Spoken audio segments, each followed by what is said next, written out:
Ok, c'est parti. Donc, toujours dans l'éclairage, toujours le normal mapping. Je vous montre l'objectif et on essaye d'y arriver partant du code de la séance précédente. Donc c'est ZXVF.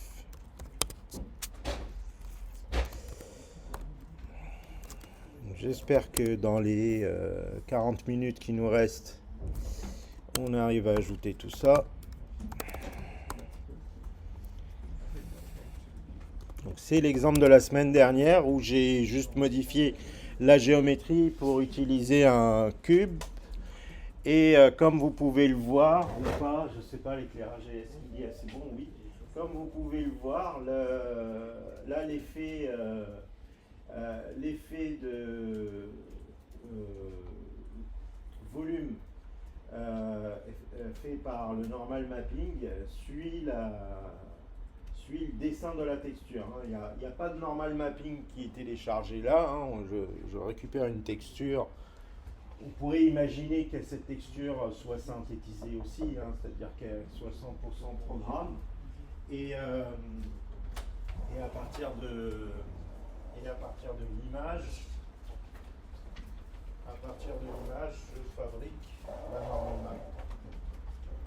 Et j'applique les transformations de normal, de vecteur normal vu précédemment pour obtenir ça. On repart de l'exemple précédent, donc le 1.4. Pour gagner du temps, je vais aller piquer du code dans la partie de cours DL2 où on a fait les textures. Ça m'évitera de taper trop de code. Donc je vais commencer par récupérer un morceau de code qui va me permettre de mapper une texture sur mon objet. Ça, c'est la première étape. Deuxième étape, dans le shader, on va récupérer la texture et on va lui appliquer une transformation qui s'appelle un calcul de gradient. Vous l'avez peut-être déjà entendu ce mot, calcul de gradient, dans le cours d'IA. Le calcul de gradient, je vais le faire. C'est plutôt le cours d'IA qui s'est inspiré du cours de graphique, là pour le coup. C'est dans ce sens-là, les réseaux convolutionnels, ça vient être appliqué d'abord dans l'image avant d'être après dans le texte, etc., dans les IA, LLM, etc. aujourd'hui. Je vais faire un calcul de gradient sur ma texture et si tout va bien, mon calcul de gradient va me servir à être appliqué sur la TBN de la semaine dernière, la tangente binormale normale, pour venir dévier les vecteurs lumière et appliquer un normal map. Donc, d'abord charger une texture. Hop. J'ouvre un autre terminal de l'autre côté. Je vais aller chercher l'exemple 00 texturing sur lequel je suis en train d'avancer avec les L2. Celui-là, par exemple, 1.0. Donc, c'est un exemple de code où simplement je charge une texture à partir d'une image. Et je charge une texture à partir d'une image, celle du sol. Et l'autre, elle est directement en mémoire. Donc je récupère des morceaux de ce code-là, tout simplement, pour aller vite. Car là, on est un peu ric-rac niveau temps. Alors, mais c'est des choses que ça va vous revenir, mais c'est des choses que vous avez vues l'an dernier. Binder une texture, paramétrer la texture, l'ouvrir avec SDL, image, et puis la transférer à OpenGL. D'ailleurs, au passage, rappelez-moi de vous faire une séance sur le traitement vidéo aussi. Donc, comment prendre une vidéo dans un fichier vidéo ou sur une webcam et comment faire un post-traitement GPU dessus, comme par exemple du flou ou tout simplement le Sobel qu'on va voir aujourd'hui. Je vous ai parlé de gradient, mais le gradient dont je parle, c'est une sous-partie au fait du Sobel que j'utilise là. Oui, tu as une question. Moi, du coup, oui, j'étais un peu déjà nous j'étais en train de faire beaucoup de traitements sur l'image, mais du coup, c'était sur photo d'image. Les deux, Ça t'intéresse ça de... m'intéresserait effectivement de lancer Ok. sur. Donc là, bah, on va faire un traitement sur une image pour le moment, mais on aura l'occasion de faire un traitement en boucle sur des images, soit sur donc une vidéo, soit en boucle GL, c'est-à-dire l'entrée, la sortie de GL repasse en entrée et on fait un traitement en boucle sur les images de GL. Ça aussi, on aura l'occasion de le faire éventuellement après. Donc là, vous m'arrêtez si il y a des choses sur lesquelles on a besoin de revenir.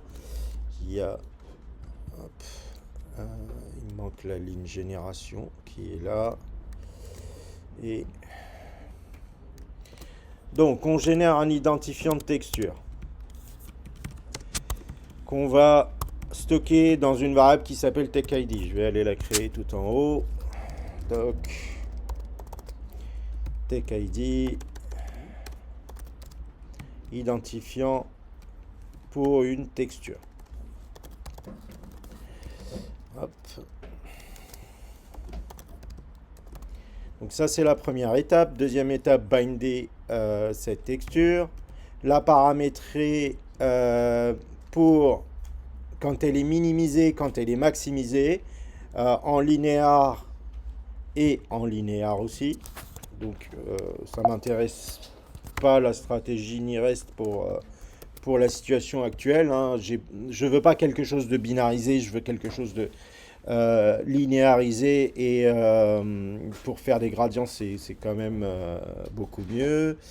Ici il va nous falloir une texture de brique. On va prendre du JPEG parce que 64K et que ça va être un peu plus léger. Mais bon, de manière générale, je vous déconseille d'utiliser une image pour votre démo finale. Hein. Vous êtes en 64K. Si vous devez faire des briques, générer des briques. Hein, réfléchissez 2 secondes à une fonction qui génère quelque chose qui ressemble à des briques. C'est quand même plus rapide, plus léger, pardon. Et ça doit être plus ou moins rapide à imaginer et à faire. Donc, là j'ai besoin de gl4dp.h et j'ai besoin de sdl2 image. Et donc c'est sdlimage.h. Donc, qu'est-ce que j'ai? Génération de texture, bind, paramétrage en linéaire, chargement de la texture brique.jpeg dans une surface S, conversion de la surface S en surface 32 bits RGBA. Ça, c'est pour pas me prendre la tête avec les transferts ici. Hein, donc ici, je décris le type de données que je transfère vers le GPU. Et cette ligne, elle est toujours la même parce que je m'arrange au fait pour avoir toujours une donnée RGBA en octets par composante. Et c'est en gros la conversion que je fais ici qui m'arrange dans cette situation. Je crée une surface de ce type-là, je la blitz, donc j'en fais une copie de S vers D, je free S et j'utilise D, hein, les pixels de D, ensuite je free D. Une fois que l'image est dans le GPU, j'en ai plus besoin dans le CPU et donc je peux la libérer. Le gen texture, pensez à libérer la mémoire, c'est comme un malloc. Donc au moment de quit, vous faites if techid, vous faites delete texture, techid et vous remettez techid à 0. Hop. Et enfin, dernier bout de code que je vais piquer côté CPU, c'est l'application de la texture à un objet. Et donc activer les tâches de texture, spécifier la variable qui va recevoir la texture côté shader, hop, à paramétriser juste avant de dessiner l'objet, donc ici par exemple. Set l'étage de texture actif. Donc pour rappel, vous pouvez avoir plusieurs textures en même temps accessibles dans le shader. Chaque étage permet de binder une texture, c'est-à-dire d'activer une texture sur cet étage-là. Moi, c'est celle-là que je veux binder. Hop. Je copie cette ligne. Donc, je dis à GL que je m'adresse à l'étage 0. Où est-ce qu'elle est la ligne? Où est-ce qu'elle est la ligne? Là. Je dis à GL, je m'adresse à l'étage 0. Sur cet étage 0, tu me binds la texture TechID et dans le shader, tu envoies la variable tech, le numéro de l'étage. Le 0 qui est là correspond au 0 qui est là. D'accord? Si c'était 1 ici, ça serait 1 là. Voilà. Et normalement, j'ai terminé, sauf que là, pour le moment, j'ai pas d'image. Alors, est-ce que j'ai un dossier image? Non, mkdir. Mkdir, image. Et on va aller sur api8.fr. Il doit y avoir un ou deux liens pour aller chercher des textures. Hop, texture. Là, vous avez une petite bibliothèque de textures. Il y en a qui sont libres. Il y en a qui sont avec des du Creative Commons. La texture que j'ai utilisée tout à l'heure, c'était une brique, celle-là. Enfin, ce genre-là. Donc, vous voyez, cette texture, elle est livrée aussi avec sa normal map éventuellement, mais nous, on veut pas. Nous, on veut faire ça nous-mêmes. On peut faire ça nous-mêmes. Alors, laquelle je prends? Plutôt blanche, plutôt marron, comme ça. Ah, celle-là, elle n'est pas gratuite. C'est lesquelles les gratuites? Celle-là, elle est gratuite. Et je l'ai déjà téléchargée, il me dit, c'est ça. Ok, hop. Donc, un petit coup de gimp parce qu'elle me plaît pas trop comme ça. Elle est palote. Je l'appelle brique. Et puis, elle est à un peu trop haute résolution pour moi. J'ai pas besoin d'autant. Donc, vous avez une image comme ça. On va faire du gradient dessus. Alors l'idéal c'est de la flouter un peu pour faire un gradient un peu lisse si vous voulez pas avoir quelque chose d'un peu trop brutal. Là vous voyez les petits grains et tout. En haute définition ça va, mais en basse définition ça peut déranger un peu. Je vais commencer par légèrement colorier, température, teinte, chromaticité. On va changer un peu.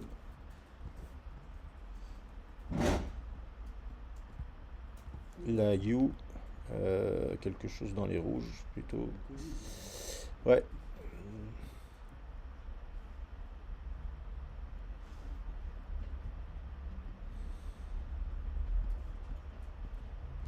Un peu malade là. Voilà. Quelque chose qui ressemble à de la brique un peu, plus ou moins. Hop. On peut travailler un tout petit peu la luminosité, contraste, non, je dirais teinte, saturation, superposition, teinte.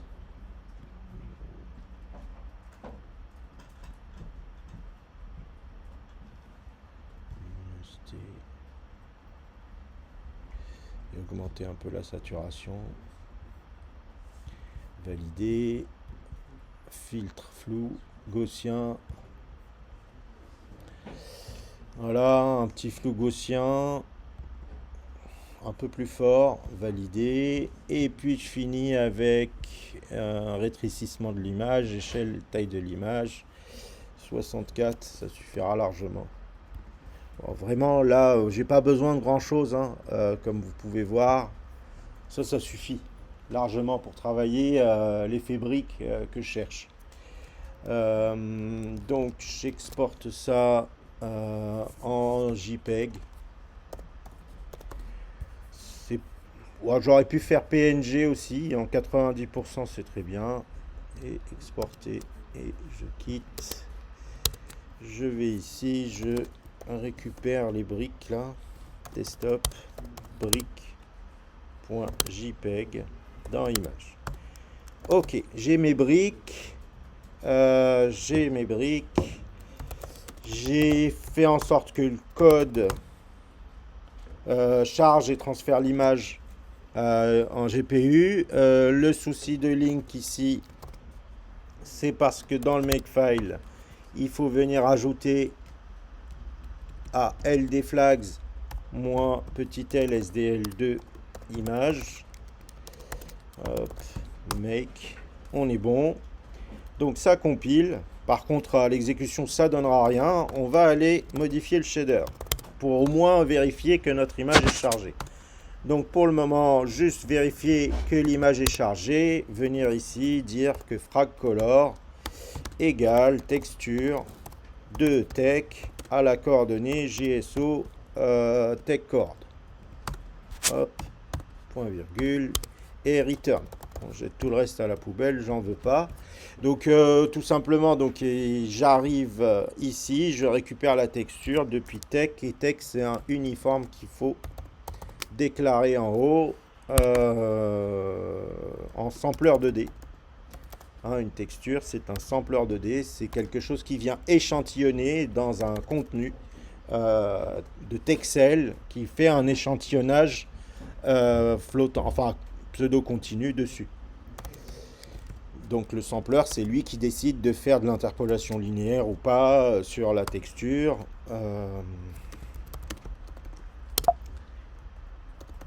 Et c'est le 0 qu'on a envoyé depuis le CPU. Hein,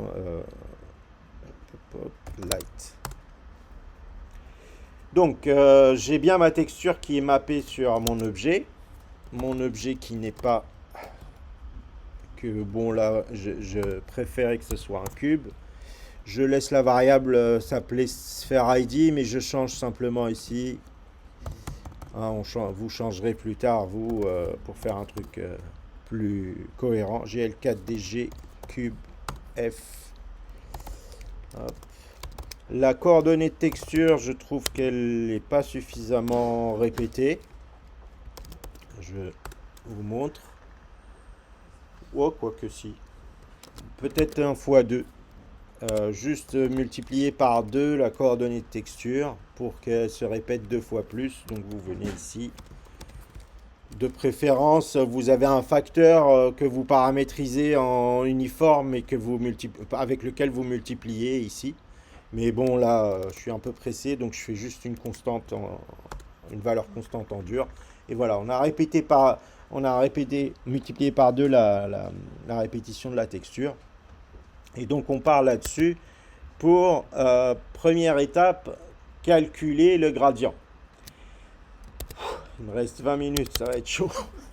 Bon, le gradient, ou plutôt de manière générale, le gradient il sert surtout à détecter les contours et l'un des algos les plus connus, enfin les plus anciens plutôt, de détection du contour, c'est ce qu'on appelle le filtre Sobel. Donc le filtre Sobel, c'est une convolution. Est-ce que j'ai besoin de m'attarder sur le mot convolution ou pas? Oui, un tout petit peu. Je pourrais revenir plus en détail plus tard quand on fera le blur éventuellement. Une convolution, c'est donc un traitement qu'on va effectuer sur les données et qui va les multiplier par une matrice, ces données-là. Cette matrice, elle va chercher le pixel et son voisinage et les multiplier par des facteurs pour produire un nouveau pixel, en gros. Donc une convolution, c'est en gros une sorte de contextualisation du pixel par rapport à ses voisins.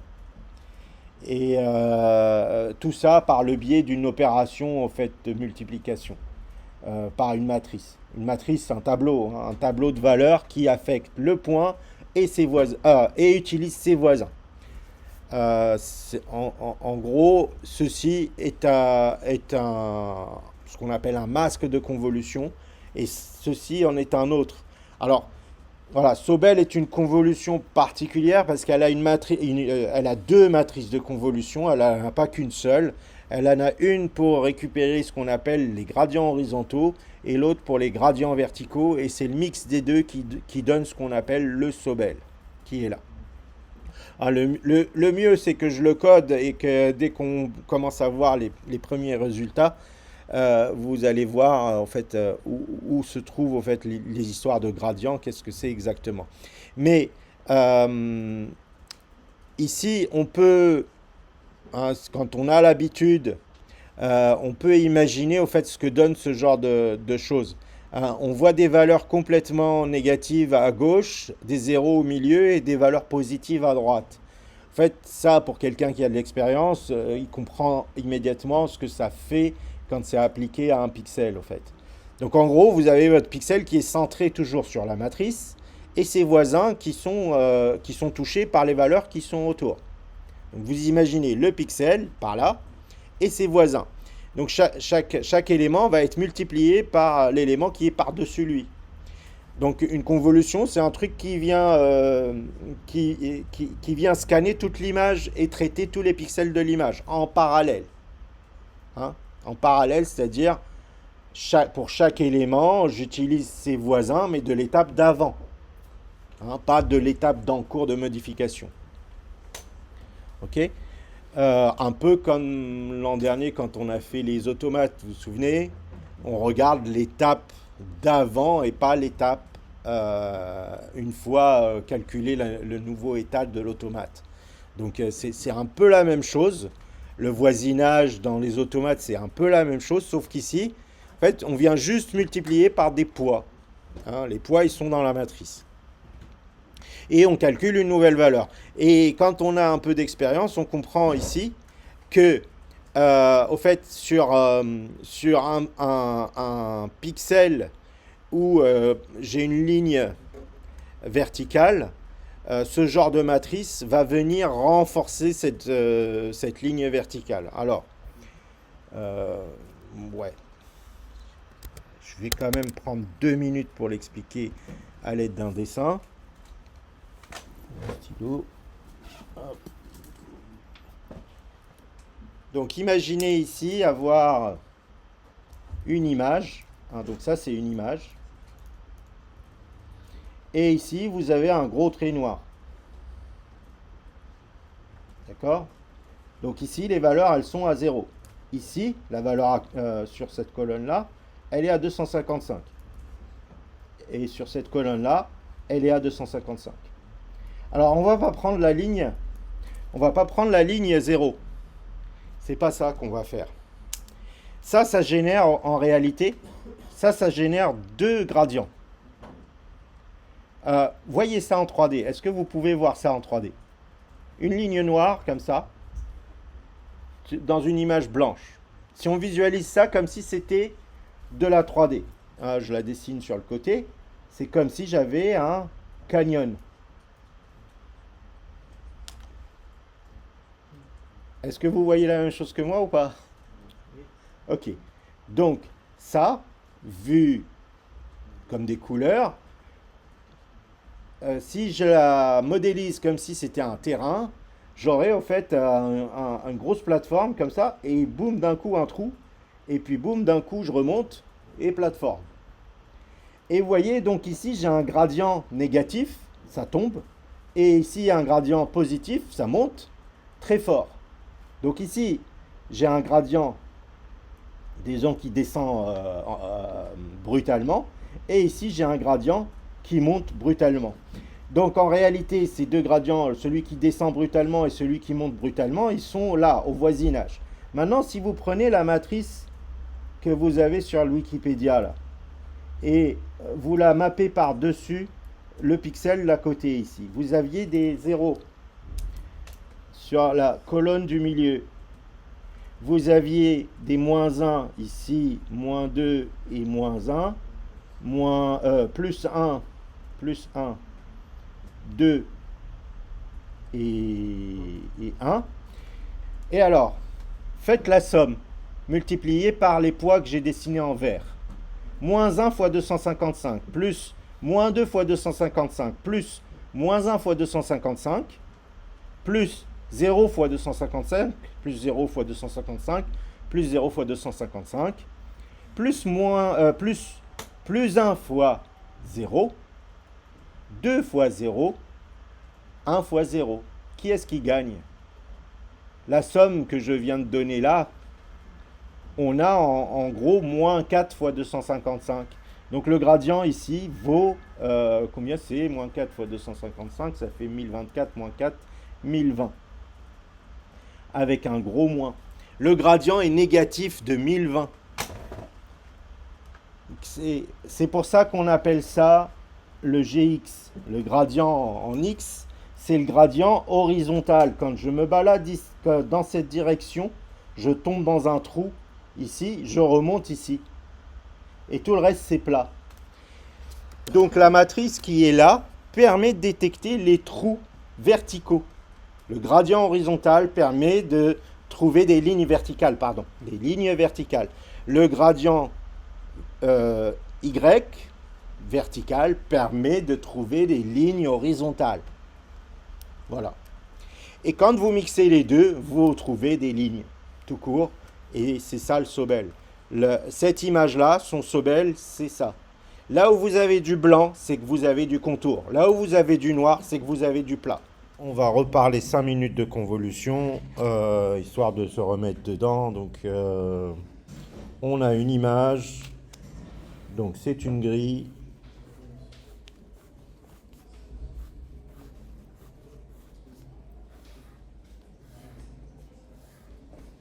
Bon, grossièrement. Hein. Et le long de cette grille, on va trimballer ce qu'on appelle un masque de convolution. Généralement, les masques de convolution, ils sont 3 par 3. Je dis généralement, mais c'est totalement...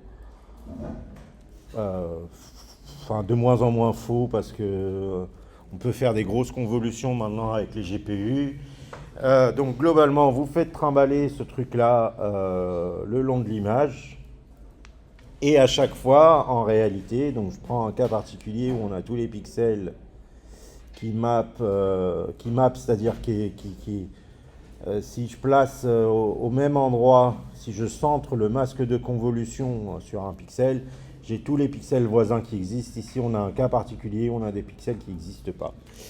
Mais il ne faut pas oublier que votre texture, elle est potentiellement cyclique. Parce que vous êtes sous GL, il suffit juste de mettre un paramètre pour qu'elle le soit.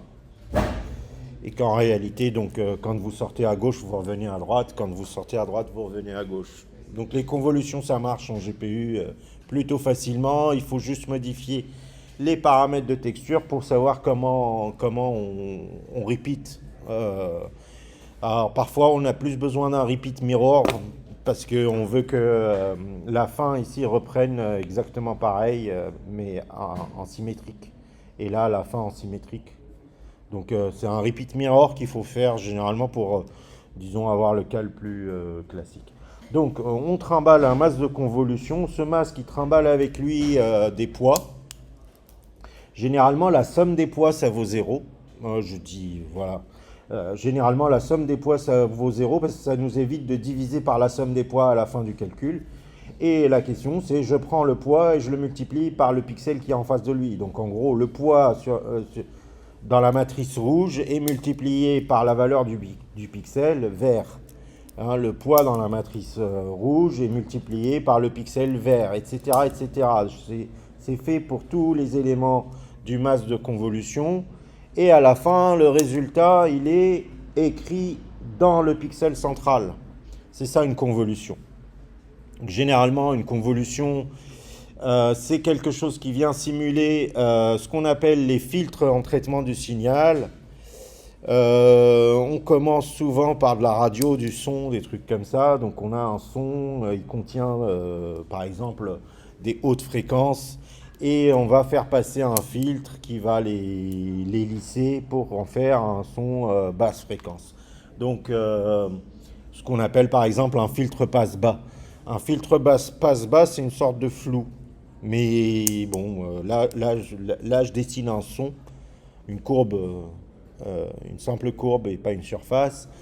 Et donc, quand c'est une simple courbe, au fait, la convolution, au fait, ou plutôt le masse de convolution, c'est un truc linéaire comme ça, qui n'est pas donc carré ou rectangulaire quand je traite une image, mais plutôt une fenêtre sur le signal. Et donc, ce signal, il est lissé avec des poids qui sont dans la partie rouge. Voilà, ce machin qu'on appelle une fenêtre, qu'on glisse sur le signal, va permettre de traiter le signal pour, ici par exemple, ce que j'ai dessiné en bleu, pour lisser le signal. Ça s'appelle un filtre passe-bas. Un filtre passe-haut, c'est l'inverse, c'est la chose qui va supprimer les basses fréquences et laisser passer les basses fréquences, les hautes fréquences. Et un filtre qui est aussi un peu différent des autres, mais aussi très connu, c'est ce qu'on appelle le filtre médian. Alors lui, il n'a pas vraiment une matrice de convolution, donc là, ça serait une matrice de convolution, au même titre qu'ici. Il y en a un qui est pas mal. On reviendra sur ces éléments-là. Disons, vous avez un signal et à un moment, votre signal, il y a un bug qui arrive, un petit bruit, quoi. Hop, et par moment, il y a un petit bruit, un petit pic. Je dessine très mal, hein. Désolé.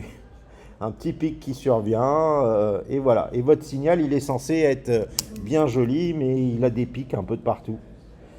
Et on aimerait qu'il soit lisse. Et là, la fenêtre, elle va servir d'une autre manière. Elle va servir à prendre les valeurs qui sont là-dedans, dans la fenêtre, à les trier, à faire un tri sur les valeurs qui sont prises, capturées, et prendre la valeur qui est au milieu de l'intervalle, une fois triée. Ce qu'on appelle la valeur médiane. C'est pour ça que ça s'appelle un filtre médian. Un filtre médian va prendre la valeur médiane une fois que j'ai trié. Donc celle-là, elle est moyenne, celle-là, elle est moyenne, celle-là, elle est haute, et celle-là, elle est moyenne. Et donc, grosso modo, si vous triez, vous allez avoir 3 moyennes et une haute. Et donc, le médian de 3 moyennes et une haute, c'est une des 3 moyennes. Et donc, on va remplacer ce pic par un des morceaux de la courbe, en l'occurrence, par exemple, celui-là. Et donc, ça va réparer en quelque sorte la courbe s'il y a des petits bruits comme ça. Alors, les bruits, ils peuvent être aussi dans l'autre sens, des pics vers le bas. Généralement, ce type de bruit, on l'appelle sel-poivre. Je ne sais pas si vous voyez pourquoi on l'appellerait sel-poivre. Parce que dans une image, ça reviendrait à avoir des pixels noirs et des pixels blancs. Bon, je ne peux pas dessiner des pixels blancs, mais quelques pixels noirs et quelques pixels blancs, mais qui viennent saupoudrer l'image. Et on peut les supprimer avec un filtre médian. Donc voilà, c'est pas une convolution classique comme les autres. Au même titre que je dirais Sobel n'est pas si classique que ça parce qu'il a 2 matrices de convolution. Donc déjà, il n'est pas classique par rapport aux autres, mais il fonctionne quand même comme les autres. Et le filtre médian, c'est carrément autre chose parce que dedans, il y a un algo de tri. Et l'algo de tri qu'on utilise dans un filtre médian, c'est souvent le tri par insertion. Car Quicksort donne de moins bons résultats parce que déjà, c'est un algorithme plus lourd à mettre en place, en tout cas pour un petit nombre d'éléments à trier. Et surtout, le meilleur algorithme pour trier des données presque déjà triées, c'est le tri par insertion. C'est ça qu'on implémente un tri insertion généralement dans le shader quand on veut faire un filtre médian. Donc voilà, je reviens vers la page web du filtre Sobel et sur les valeurs de matrices qu'on va utiliser. Donc on va devoir créer une ou 2 matrices, mais bon, moi je vais m'arranger pour mettre les 2 matrices dans un seul élément. Donc je vais considérer au fait une fusion de ces 2 matrices-là en prenant le X ici et le Y là, le X ici, le Y là, le X ici, le Y là, et donc fabriquer un tableau de 9 éléments en dur. Donc je vais créer un tableau de constantes. Oh. Et enfin 1, 2, 1, c'est ça, 1, 2, 1. 1.0, 2.0 et enfin 1.0. Et voilà. J'ai mes deux matrices. En gros, je peux parcourir les M de I en récupérant X. J'ai la matrice X, Gx, et enfin la matrice pour calculer Gx. Et en M de I de Y, j'ai la matrice pour calculer les Gy. Maintenant, trouver les coordonnées de texture des voisins. On est au-dessus de l'image, enfin au-dessus de la texture. Ici, la coordonnée, elle va jusqu'à 1. Et je viens placer la matrice de convolution par-dessus. La question, c'est comment aller chercher tous les points. Donc ce point-là, c'est GSO TechCord. Hein, sa coordonnée XY, hein, ce truc-là, il a bien un point X et un point Y. Comment aller chercher les points au voisinage. Donc, comment aller à gauche, à droite, en haut, en bas et aussi les diagonales.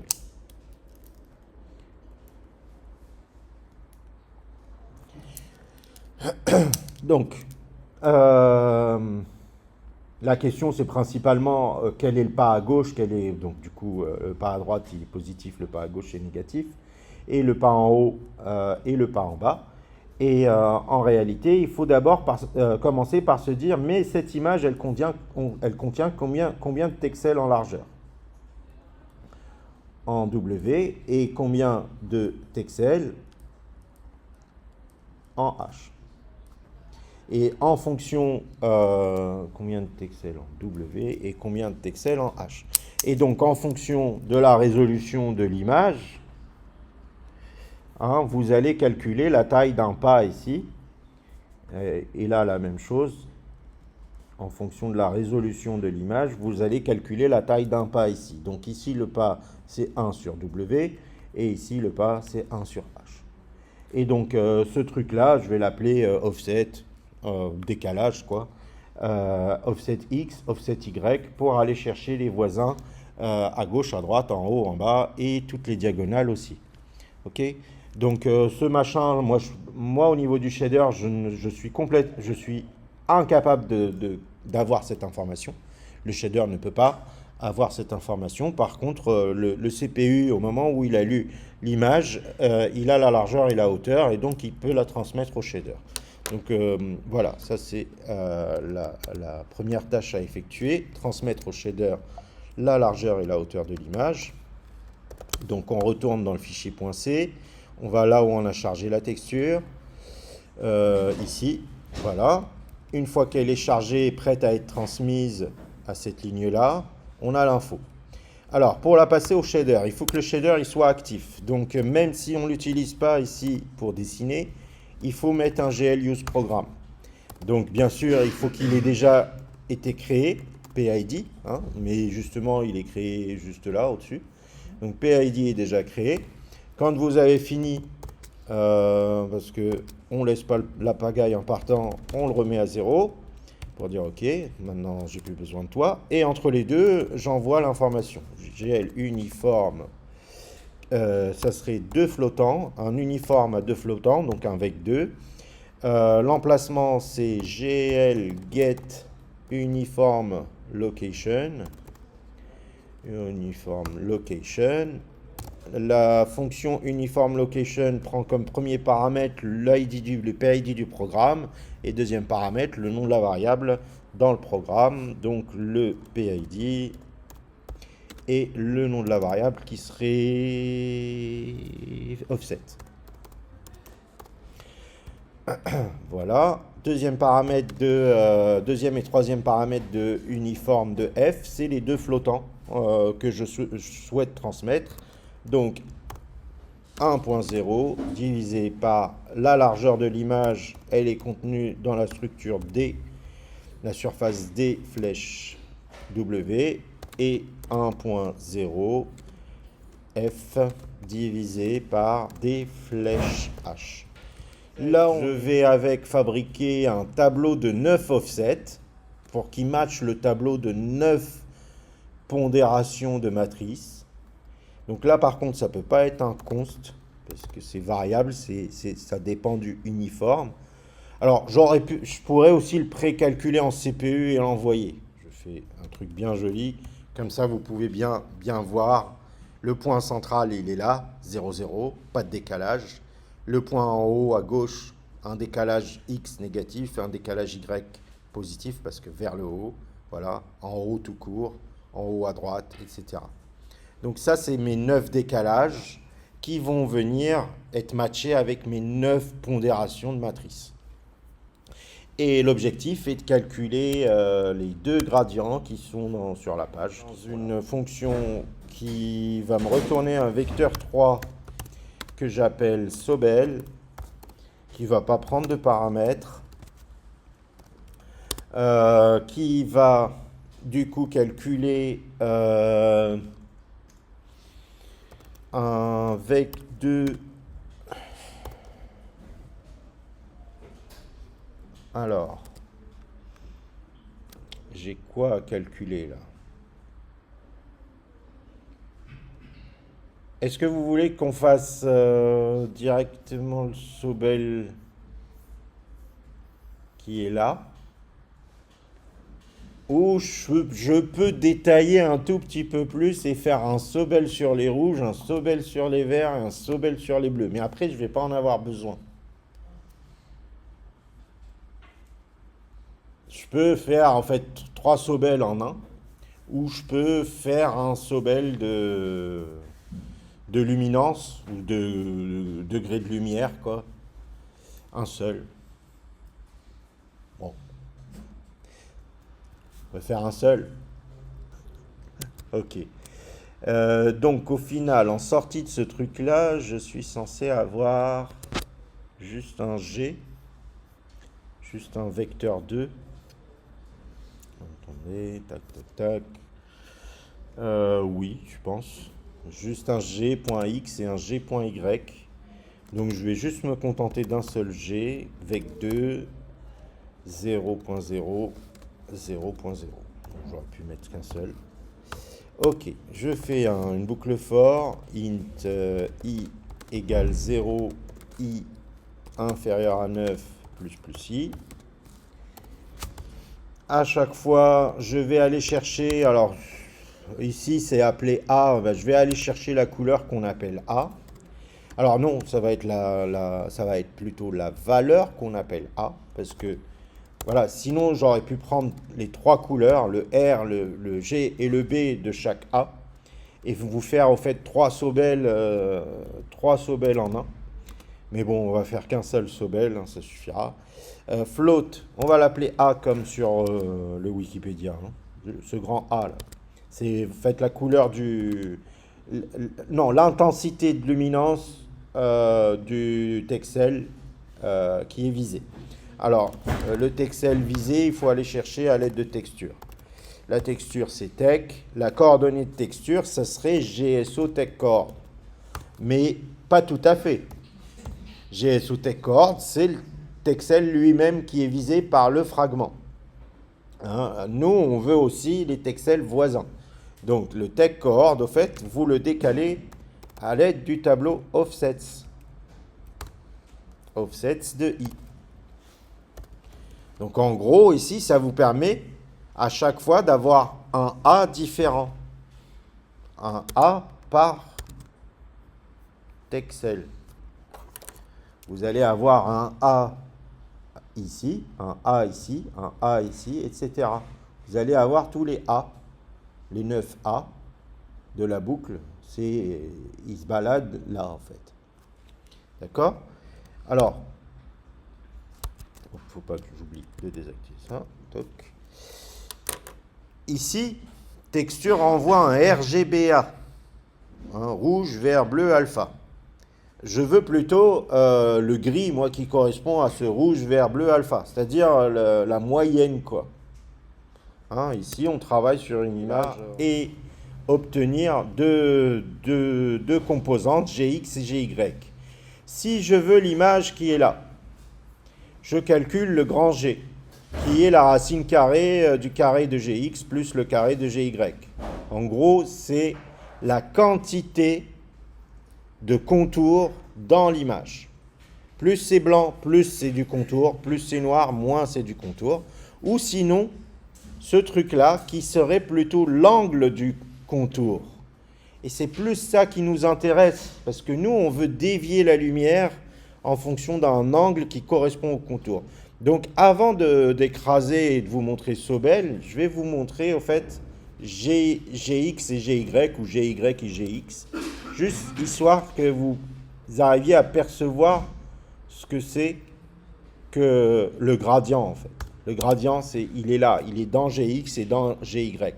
Mais le gradient, il est bidimensionnel et moi, j'attends une sortie tridimensionnelle. Alors, je vais faire un vecteur 3 dans lequel je vais mettre G et que je vais compléter par 1.0 pour le moment. Donc, si tout va bien, cette fonction Sobel, je peux l'appeler ici en faisant donc vec3 S égale Sobel. Et j'utilise ici S complété de 1.0 pour l'alpha pour colorier le résultat. Et on y va. Et on obtient ça. Est-ce que ça vous rappelle quelque chose? Non. Les normal maps. Ça rappelle les normal maps. Un normal map, ça ressemble à ça. Alors, pas tout à fait. Couleur, c'est pas tout à fait ça. On n'est pas tout à fait dans cette teinte de couleur. Hein. Qu'est-ce qui change? Alors, si vous voulez voir la norme, moi, ça me va, cette normal map-là. C'est celle avec laquelle je vais travailler. Pour moi, enfin, c'est presque celle avec laquelle je vais travailler. En vrai, je vais travailler avec la version normalisée.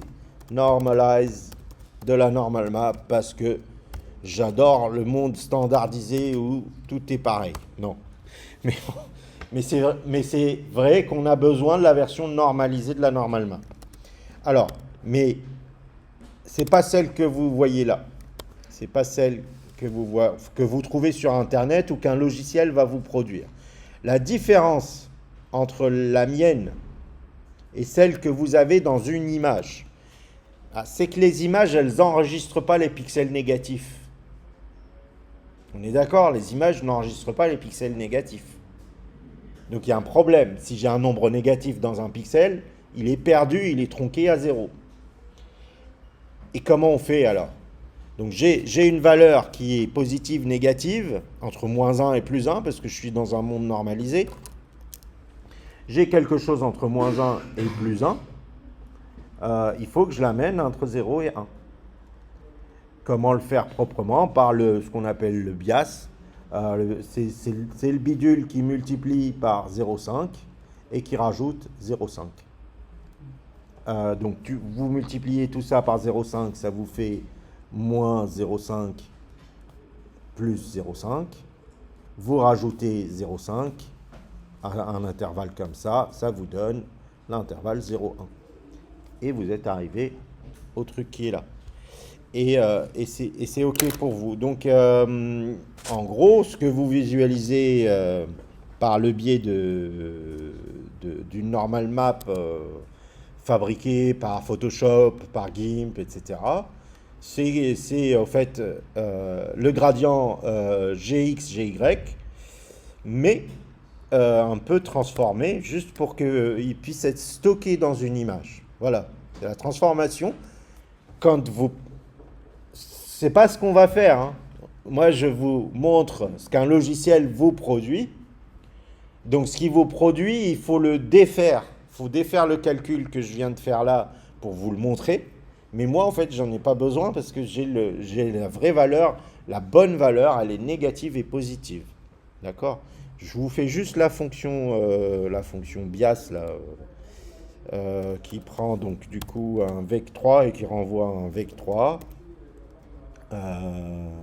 Donc, hop, vec3, v, juste histoire de visualiser le résultat comme si on était dans un soft qui calculait les normal maps. Sauf que nous, on les calcule à la volée tout le temps. Et du coup, qu'est-ce que je fais? V fois 0.5 plus 0.5. Alors, return V fois 0.5 plus 0.5. Donc ça marche, un produit scalaire par un vecteur. Ça, par contre, additionner un scalaire avec un vecteur 3D, ça marche pas. Donc lui, il faut juste le mettre dans un vecteur 3. Hein, pour avoir 0,5, 0,5, 0,5. Additionner, et ça vous fait les 3, et c'est bon. Et donc là, si vous visualisez le bias de S, on va arriver sur un résultat qui ressemble à ce qu'on trouve sur Internet. Hein, ce bleu ciel un peu violacé, pour la partie plate d'une texture, c'est ça la normal map. Bon, bah tant pis, hein. Poup. Eh ouais, maintenant ça marche. Eh ben. Donc, dommage. On en était où? On en était là. Alors, on veut voir ça maintenant. Mais c'est juste histoire de vous montrer que ça a marché, que j'ai bien un vrai Sobel, comme ici.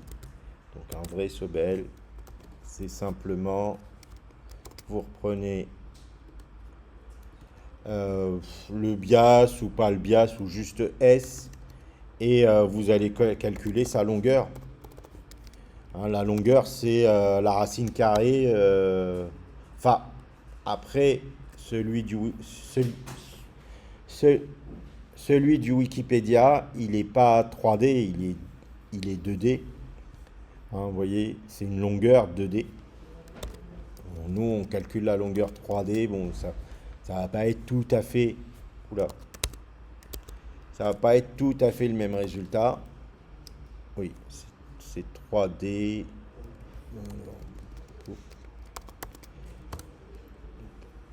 Waouh, c'est blanc. Ah oui, la longueur, c'est toujours 1 vu qu'il a été normalisé. Banane. Donc, il faut pas que je le normalise et il faut pas que je mette le 1.0. En gros, je commande ça. Je vais le remettre tout à l'heure, juste pour vous montrer le résultat du Wikipédia. Ici, je mets 0. Juste donc la partie X et Y qui m'intéresse. Et voilà. Donc vous avez là en blanc les contours, en noir ce qui n'est pas de l'ordre de contour. Ça marche. Et je reviens en arrière vers ma texture bleu foncé. Celle-là. C'est celle-là qui m'intéresse, c'est celle-là avec laquelle je travaille maintenant. Réellement, là où il y a du négatif et du positif. Le rouge, c'est du X. Le rouge, tu vas à droite. Ça perturbe en X. Le bleu, non, le vert, c'est du Y. Tu perturbes vers le haut ou vers le bas. Et le bleu, c'est du Z. Tu perturbes pas vraiment. Le Z, c'est vraiment dans la direction de la normale elle-même. Le Z, donc plus c'est bleu, moins ça perturbe la normale. Plus c'est rouge ou vert, plus ça perturbe la normale. Voilà comment on applique ce calcul de S. Donc là, je commente ça. Je laisse couler le calcul TBN qu'on avait la semaine dernière. Je n'ai plus besoin de ces perturbations que je faisais avec... attendez, je vous les remets, comme ça vous vous souvenez. Oula, elles sont haute fréquence là. Un truc qui a changé. Les perturbations, elles sont fortes.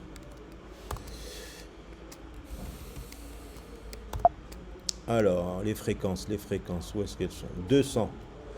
Bon, ben 20, on va mettre. Voilà, elles sont basses fréquences. Donc, on avait perturbé les normales comme ça la semaine dernière. Et là, on va les perturber avec le calcul de la normale map basée image. Donc, tout ça, plus besoin. Même ça, je vais juste copier-coller la ligne. Et ça, plus besoin aussi. Alors, il s'agit de reprendre la normale, de lui additionner la composante X. Alors, perturbation, non. La tangente, c'est l'axe vers la droite. La binormale, c'est l'axe vers le haut. D'accord? Plus la normale. Bon, voilà, TBN. Donc, vous prenez la normale d'origine et vous allez lui rajouter quelque chose fois TBN. Alors, ce quelque chose fois TBN, vous pouvez le pondérer. Bon, j'écris en dur 20% d'une perturbation TBN. Alors, combien pour T, combien pour B, combien pour N? Bah, pour T, c'est S, le Sobel.x fois T. OK? Le Sobel.y fois B. Et le Sobel.z fois N.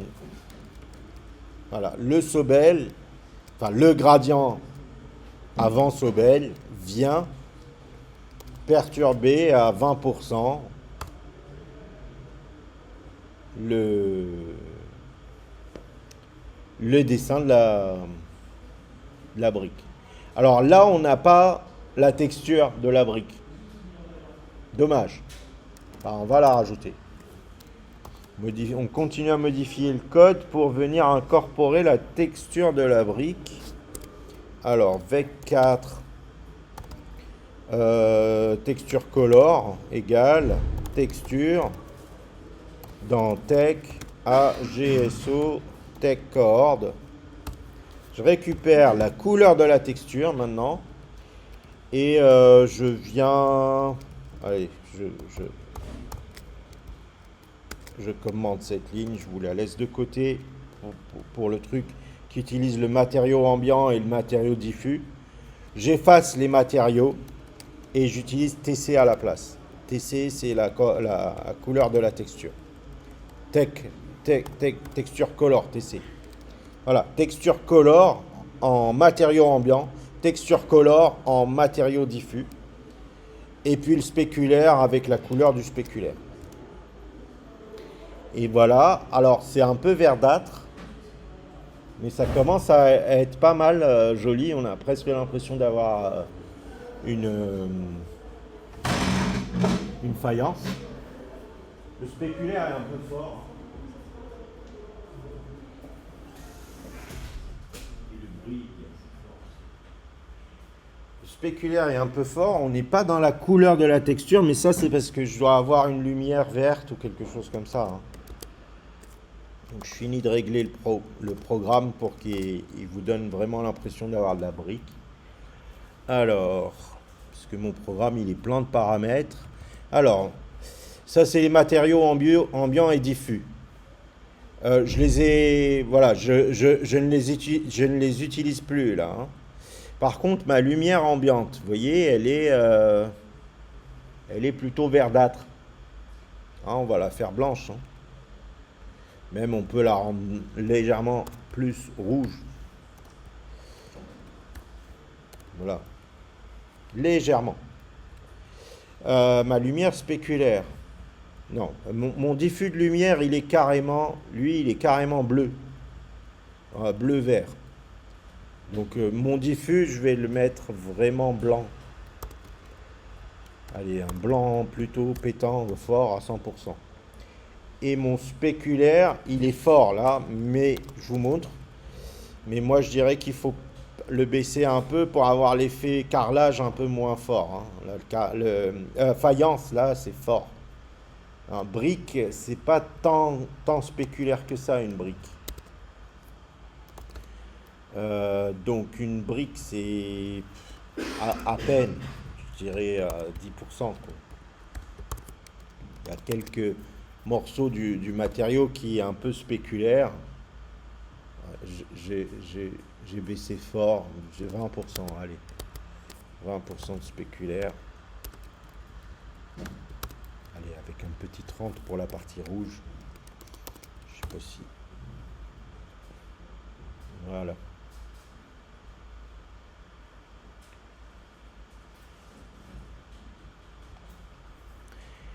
Et voilà, donc on a terminé là. Regardez un peu côté détail de la texture, parce que je me souviens avoir laissé traîner. Voilà, 1 x 2 ici. Voilà, là on zoome sur un peu plus sur la texture et on a quelque chose de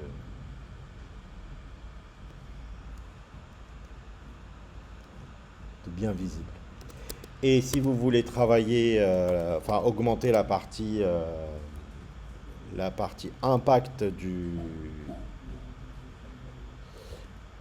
impact ici, alors vous pouvez inverser les axes.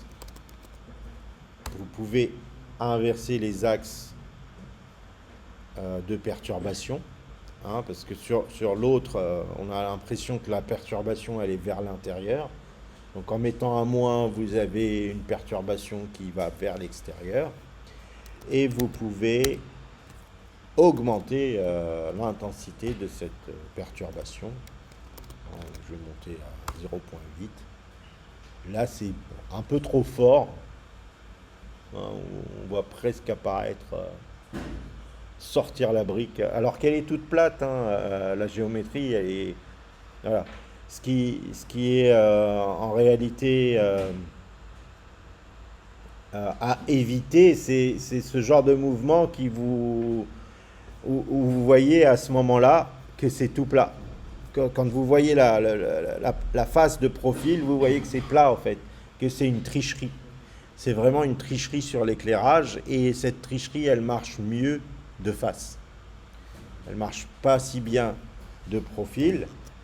Après, si vous voulez aller plus loin, il y a ce qu'on appelle le parallax normal mapping. Parallax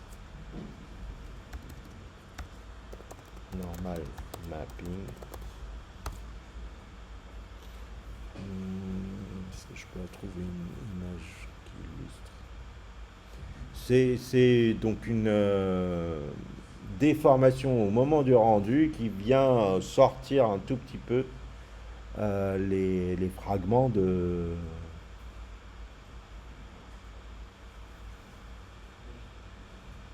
profil, donc ils sont décalés pour donner vraiment l'impression que le volume il existe pour de vrai. Voilà. Ça c'est sans normal mapping, avec normal mapping et avec du parallax. Avec vraiment un petit décalage vers la droite ici, dans l'espace image, qui vient augmenter cette impression de volume liée à la normal map. Voilà. Est-ce qu'il y a des questions? Je suis vraiment embêté par le fait de ne pas avoir enregistré, parce que c'était bien. Non, c'était pas bien. Ah, désolé. J'ai cru que c'était bien. Mais est-ce qu'il y a des questions? Non? On va arrêter là pour aujourd'hui. Et on va se contenter de ce résultat. Voilà. Être content de ce résultat-là.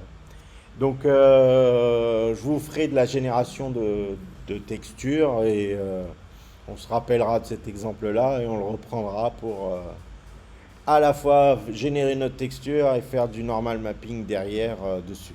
Ok? Et puis à l'occasion, peut-être aussi, on verra le parallax normal mapping. qui nécessite d'autres techniques qu'on n'a pas encore vues pour le moment.